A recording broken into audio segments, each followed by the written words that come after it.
Hey, how about you, everybody? Welcome into this week's Wednesday episode of Inside the 20 with myself and Keith Niebuhr. We will do our absolute best to get as much recruiting intel to you inside the 20-minute mark. I am joined, as I always am, by Mr. Keith Niebuhr. Keith, how you doing, big dog? I'm good. I'm like you. I'm on our phones. Yeah. Phone nonstop. It's nonstop, dude. Coming in. I was just joking with you, setting up a radio interview and was trying to put out a 10 most wanted this morning, had a typo in it because I'm sitting there texting radio people. And I can't do two things at once. I don't have that kind of brain power, as everybody knows. And so, but yeah, we're just trying to keep on track of everything. And when it comes to cars, there's one guy that's always on top of things in LaGrange, Georgia. I mean, is that a segue or is that a segue? That is beautiful. Transition. Let me get my face out of the photo here. Yep. There you go. Caleb Schofield, folks, if you're looking for a new or used vehicle, he is the man to call, especially if you're an Auburn fan, man. We'll support Auburn fans. Auburn fans support Auburn fans. Caleb Schofield at Mike Patton Auto on Lafayette Parkway in LaGrange, Georgia. New Ford, Lincoln, Chrysler, Dodge, Jeep, Ram, and even Hondas. The used car lots have even more to choose from. All used cars have to pass a multi-point inspection before they even think about selling them, folks. They don't even think about it until they pass that multi-point inspection. Back all those used cars with a free 3-month, 3,000-mile warranty. The new cars comes even more guaranteed. Great day, I need to wake up. Free lifetime powertrain warranty, unlimited time, unlimited mileage. And if you're not in the market like me, but you know somebody who is, send them to Caleb, man. He'll send you $300. $300 is a good deal. Caleb Schofield, Mike Patton Auto in LaGrange, Georgia, 334-531-0996. Keith, Auburn picked up a commitment yesterday. Big one. Yeah. Well, Connor Lew, I mean, you've been all over this. In fact, I got to give you a little hat tip here. You had him projected to the class pretty much before anybody. Of course, both of us forgot to put in actual picks. But, sure. That's the thing. This time of year, we're so busy looking for intel, making calls, taking texts, making texts, that sometimes we forget to do the little things like put in predictions. But you had him projected on your hot board. This is a really good player. Auburn doesn't have much depth at center. We saw that this past season. And Brandon Council, I mean, his eligibility's up. Tate Johnson's going to be back, but he's going to be coming off an injury. And so you need depth, and you need somebody to push Tate Johnson. You got to improve everywhere on this team. This was a 5-win team for a reason. I know people want to think that, hey, if Cadillac had coached the whole year, they would have won 10 games. I don't think so. Nah. And so this is a guy, Connor Lew, that was committed to Miami, and he can come in and play maybe right away, certainly too deep right away. This is a guy that to me is the most offensive line looking guy they've signed. Brett Smith. Okay. He looks like an old school, big, bad dude. Physical guy. He's playing in the Adidas All-American Bowl out in San Antonio, I believe. He's legit. This was a significant loss for Miami and a big pickup for Hugh Freeze. Okay. Got to fortify things along the offensive line. This guy could end up being like a Nick Brahms type in the sense that he could start 4 years. I mean, he could be a guy that you get a lot out of and not have to worry too much about that position. So huge pickup for Auburn there. Yes, to go along with Tyler Johnson, who committed on Sunday, we got our eyes on Isaiah Jada, the big JUCO tackle from Utah. Also, Keith, you put the news up today, confirming the news. I mean, we kind of hinted at Xavier Miller, the Ole Miss commitment, and depending on which rankings you're looking at, these are your top two junior college offensive tackles: Isaiah Jada and Xavier Miller. Xavier Miller's committed to Ole Miss, but he committed to Ole Miss when Jake Thornton was there. Jake Thornton is now the offensive line coach at Auburn, and Keith Miller's supposed to be coming in this weekend. Yeah, it's funny. Auburn had started recruiting him, as you know. I think you broke this before the coaching change. And so what's the constant? It's got to be this Joe Bernardi guy, the offensive analyst who works with offensive linemen. We know he was heavily involved with Connor Lew. Yes. And so Jada. I think Joe Bernardi has helped bridge the gap between the old regime and the new regime, probably as well as I'd say him and Zach Etheridge, probably as anybody. And so that he kind of kept, I think, Auburn in the game with Xavier Miller. And now you've got Jake Thornton, Ole Miss's old offensive line coach at Auburn. I mean, just like at Ole Miss, he's got a chance to come in and play early to possibly start. And Auburn really doesn't return too many too many known commodities on the offensive line. So there's going to be plenty of spots available this spring and in the summer for guys to go out and win. And so I'm sure Xavier Miller, who I think plays Jeffrey at Southwest Mississippi Community College, he's taking a look at this right now and saying, I could be starting, at Auburn next year with the offensive line coach that recruited me. You add it up and you got to like Auburn's chances, especially, momentum is so big in recruiting, but momentum right before a kid's going to announce or sign is even bigger.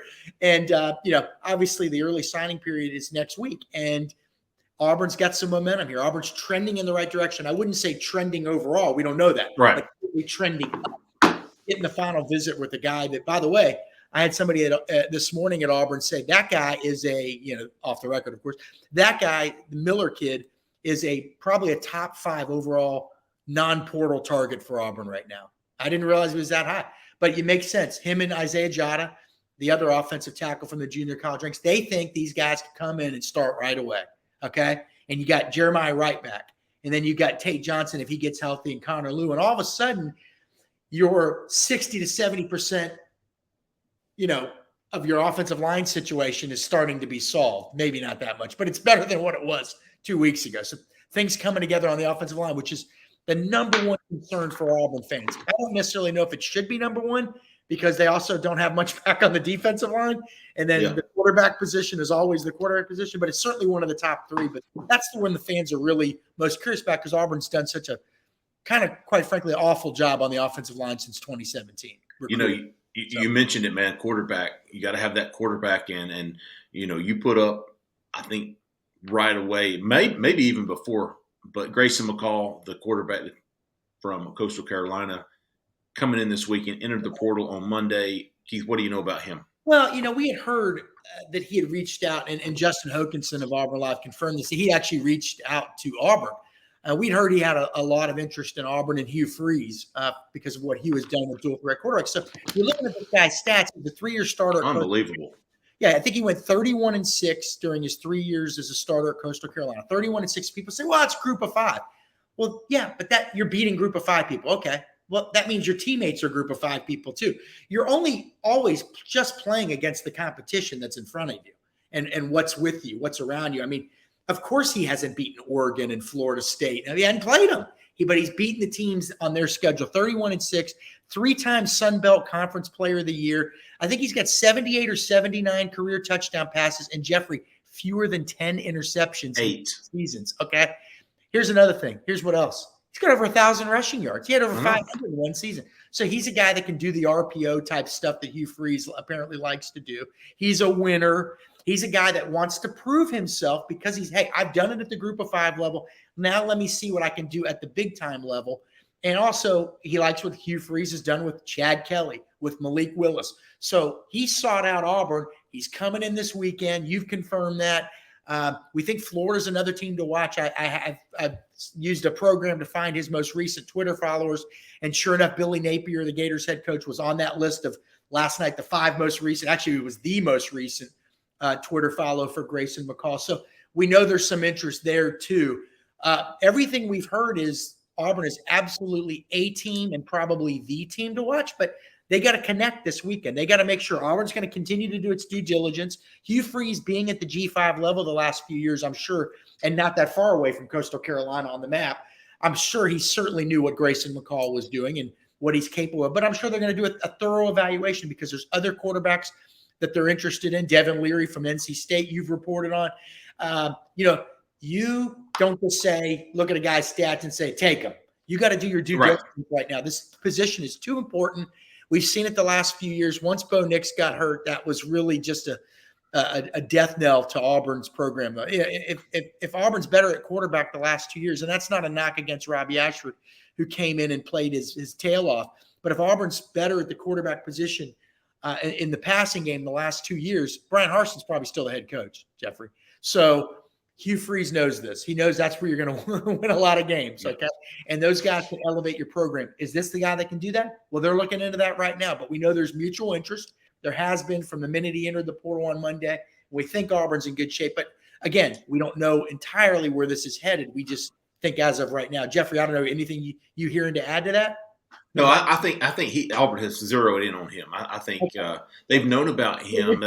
Well, the interest is mutual on the Auburn side. They've known that there's a possibility of him entering. Okay. I mean, since November, like they've we've talked about this. A lot of stuff on this transfer portal stuff goes on behind the scenes before you ever enter, right? I don't think there's been any tampering or anything like that. There's just words been around that Auburn's known that he's been contemplating entering the transfer portal. So they like him. They legitimately. Absolutely. Okay. Well, then, yeah, it's not. I was told, he's ranked number 5 transfer portal quarterback by On3, and one source says, "Who the hell's 1 through 4?" We've got a note from Zach in the back. Hugh Freeze actually handed Grayson McCall loss in a bowl game a few years ago. So again, he is acutely aware of what this guy can do. So he's played against him. What's that? He's played against him. Yeah, he's played against him. Look, it's not just numbers with this guy. He's a winner. So, and again, when we were hearing before he went in the portal that Auburn would be a team to watch when he went in the portal, right? Like we always say, if you don't know a guy, if you don't know a ton about a big guy, the minute he hits in the portal, you're probably already behind, right? Yeah, and if you don't know he's going to enter the portal before he enters the portal, you're not doing it right. It wouldn't be a shock to see him end up in the orange and blue. Let's put it that way. Hey, Keith, a couple of big visitors coming in right now. This weekend. I'm just going to run over a few names, and we'll talk about Rivaldo Fairweather, the transfer tight end from FIU, is coming in. I'm going to get to the Xavier Miller. We talked about him. How about Ra Thomas and Dylan Johnson? Both of those guys from Mississippi State. Of course, McCall and potentially some offensive linemen. I know Amari Kite from Alabama. Auburn went and saw him this past weekend. I'm curious to see if he comes in. But those two guys from Mississippi State, Ra Thomas, Dylan Johnson. Well, again, you're talking about using some programs right now are up here. So they're using the portal to just fill in those last few blanks to compete for a championship. Auburn, quite frankly, is down a little bit lower, Jeffrey. We know this. They won 5 games. I'm not knocking Auburn. They won 5 games, 6 the year before, 6 the year before that. So they've got a lot of holes to fill. Well, these two guys coming in this weekend would fill 2 of them, okay? Dylan Johnson's your running back. You've already got some quality running backs coming back. Mm-hmm. Damari Alston, my guy. Jarquez Hunter, your guy. No, we like them both. And then obviously you're going to have Jeremiah Cobb in this recruiting class, but you need more depth at the running back position. Hugh Freeze likes to throw the ball out of the backfield. This guy can catch the ball. He's been in that Mike Leach offense, has over 100 catches in 3 years there. So Dylan Johnson was significant target this weekend. He is absolutely 100% positively excited about Auburn. He told me that Hugh Freeze said, "You are a perfect fit." That would give Auburn 3 quality proven commodities. Okay, well, I guess Damari's still maybe not proven yet, but we think he's – I give him the benefit of the doubt. Yeah, he hadn't had the opportunities, but 2 really proven guys, Hunter and Dylan Johnson. If you can land Dylan Johnson, Damari Alston right there, and then Jeremiah Cobb coming in. All of a sudden, you've upgraded your running back room, okay? You had Tank Bigsby last year, and you're upgrading it because of what this guy can do, and then the addition of Jeremiah Cobb. Now, Ra Thomas, ironically, a big receiver, 6'2", 200 pounds, 44 catches last season for Mississippi State, I believe is the number, over 500 yards. He's from Eufaula. That's a big recruitment. The irony of it is, Jeffrey, that's a guy Auburn could have had out of high school, okay? Didn't really recruit him. Now, this guy's probably going to make out like a bandit with the NIL world. Oh, yeah. You know what I mean? So I feel I like where Auburn's sitting with Dylan Johnson, the running back, but with Ra Thomas, there's a lot of competition here. Ole Miss involved, and Georgia, which he just visited, apparently feels very, very good. Take that for what it's worth. So some real competition there. You hope he bonds with Grayson McCall, the quarterback coming in this weekend. You hope Dylan Johnson's all in on Auburn and says, "You got to come with me. We're boys. We were at state together over in Starkville." But they're in it. Auburn's certainly in the conversation with Ra. And, that one could come down to, quite frankly, what his best NIL opportunity is with a lot of these guys, if we're being totally honest, but specifically with that one.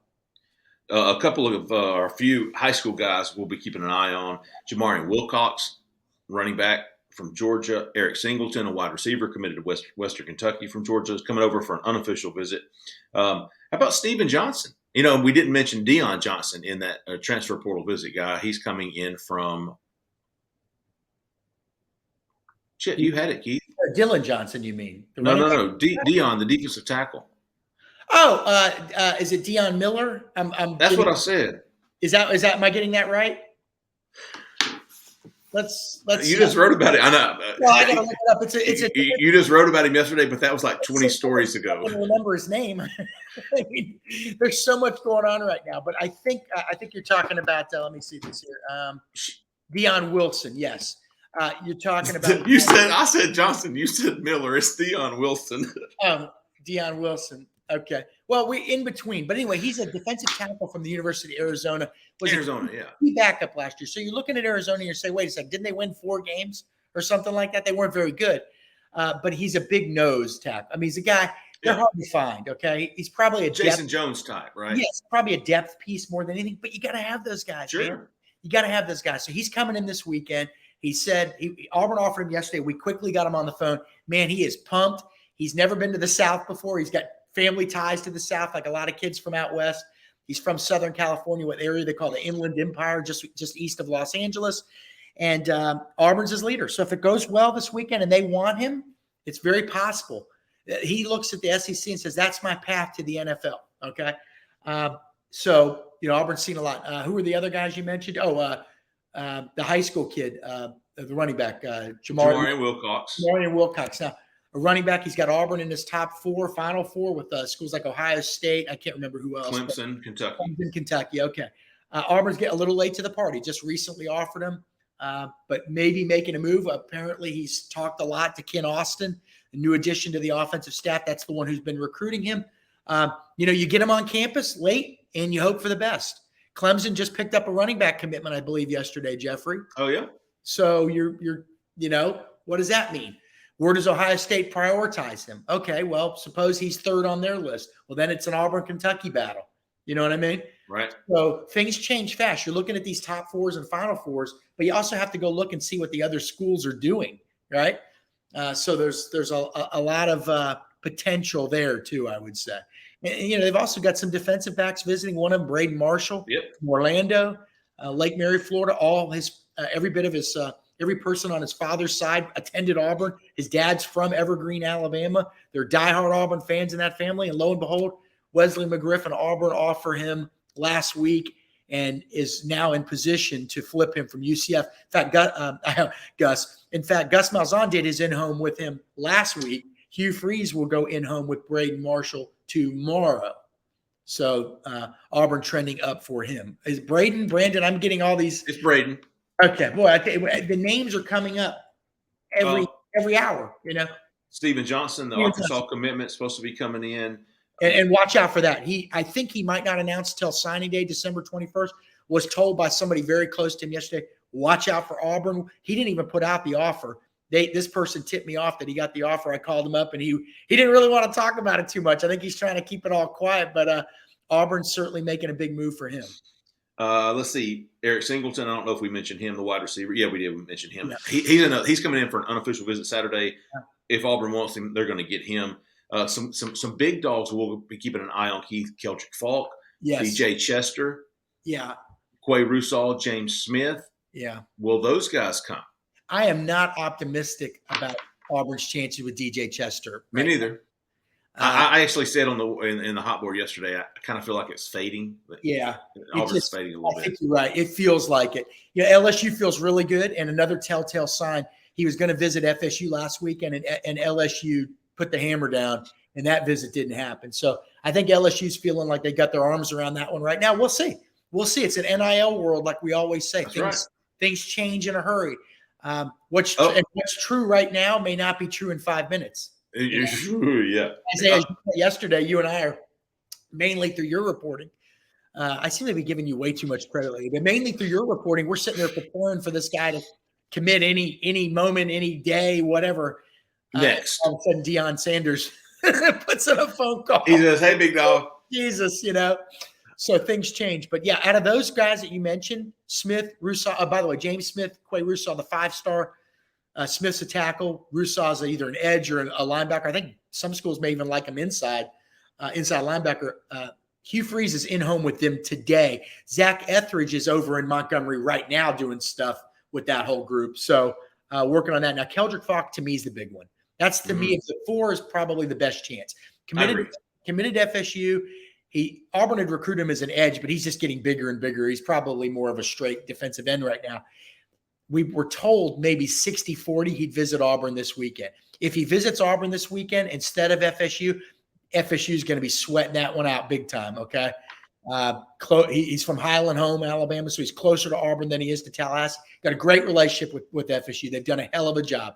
I know some people behind the scenes at that program. They've done a hell of a job with this kid. He's extremely close with the defensive line coach, Odell Haggins. But Auburn made a quick move with Jeremy Garrett, the defensive line coach. But really, man, we say it over and over, Jeffrey, but the alpha of this recruiting class is, again, involved in this one, and that's Zach Etheridge.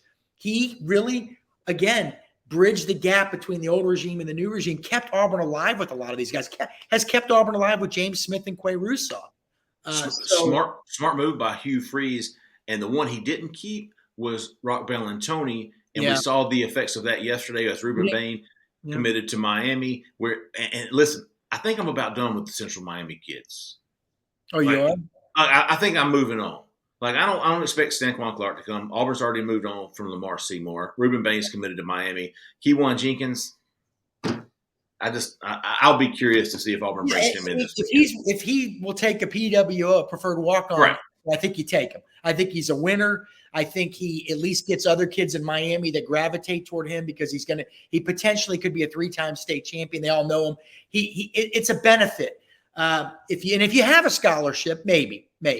But no, I'm with you on that. That's kind of how I felt about the Langston Hughes guys.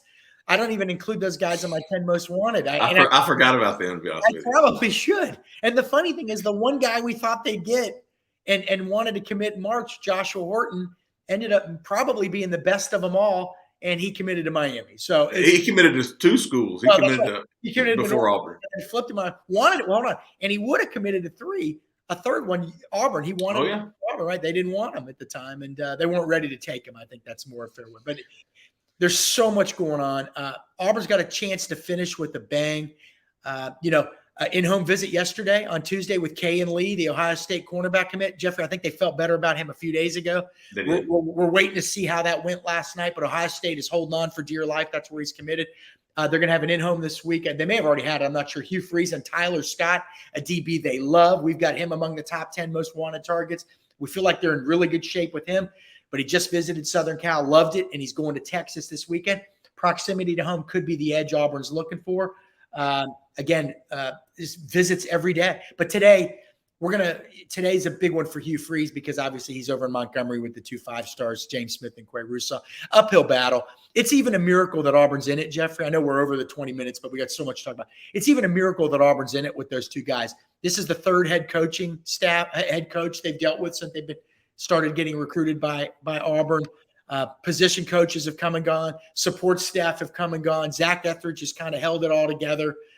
Cadillac Williams has been involved. Now Hugh Freeze is trying to pull off a miracle here. And then you've got, the Auburn NIL situation as well. If they land these 2 guys, that's going to be significant as well.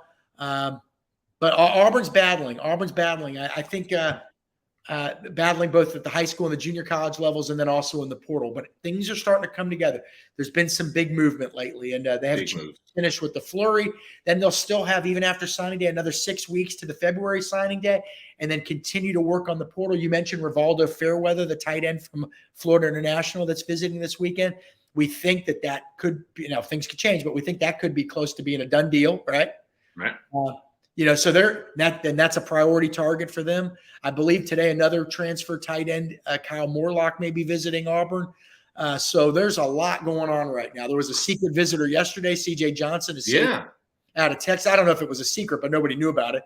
CJ Johnson out of Texas. By the way, we think that guy might end up in the class. Sure. Just picked up an offer last week. Wesley McGriff had been recruiting him while he worked at Louisville. Louisville, by the way, was having a hell of a recruiting class until Scott Satterfield left, and now they got a whole new regime there. But so there's a lot of irons in the fire for Auburn right now. But can they get that big guy, which would be a Kay and Lee? To me, Keldrick Fox probably the most realistic of the big guys. I agree. But, man, that's going to be hard. That is going to be hard. If they get him on campus this weekend, I like their chances there. You get Keldrick Falk, you get Isaiah Miller, you get Isaiah Jada, you get some of these transfers like Grayson McCall, Ra Thomas. Man, dude, that's solid. Yeah. And that's not a Gus Malzahn solid. That's Well, freaking solid, son. yeah. And after signing day, you regroup, you look at your needs, you go back to the board, and you say who's left. And other guys are other guys are going to be in the portal. I mean, it's not done. Yeah.